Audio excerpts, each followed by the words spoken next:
Mga karapsa, subukan naman natin itong pork steak na ginawa natin. Tara, at samahan niyo ako.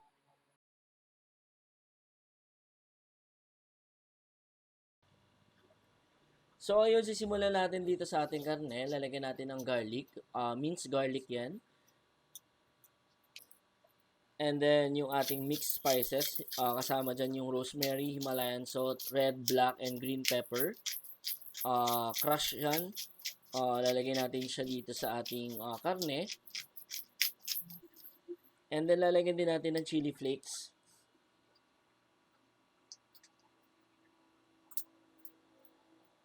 And then susunod natin dyan yung ating soy sauce.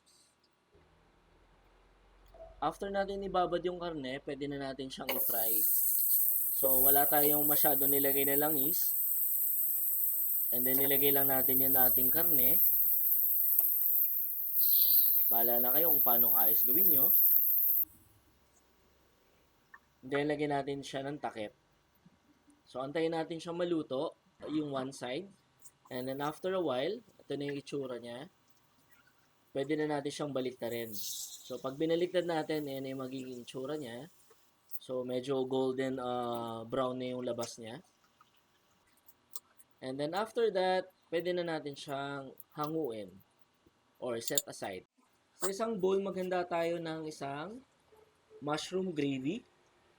Any type to, any brand, bala na kayo.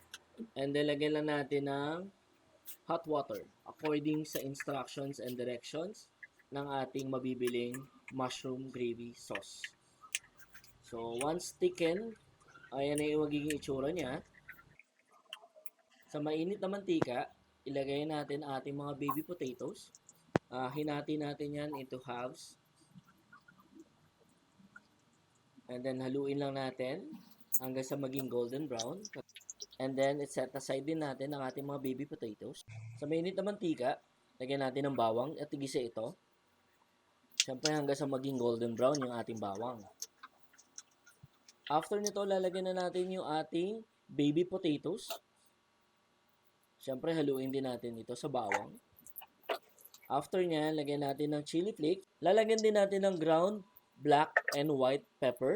Gamit yung ating grinder. Kung gusto nyo nito, click lang yung yellow basket.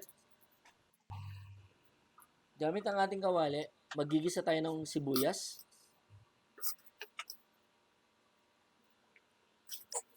Siyempre, hindi mawawala ang ating bawang. Gisa lang natin itong mabuti.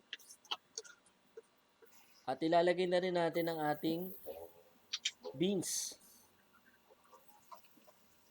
Lagyan natin ng konting tubig. And then soy sauce. And syempre yung ating ground black and white pepper ulit. Kung gusto nyo ng grinder natin, click lang yung yellow basket. Lagyan natin na ito ng takip. Syempre to simmer. After nyan, ayan na. Luto na ang ating green beans. At ayun yung pinakahuli natin. Mag-isa lang tayo ng sibuyas, bawang, at mushroom. Ito yung slices na mabibili natin sa mga supermarket. Okay na nga mga karapsa. Tapos na yung ating niluto. Ito yung ating pork steak kasama ang ating side dishes na baby potatoes and green beans. So, ito na rin yung ating mushroom sauce na ginawa din natin.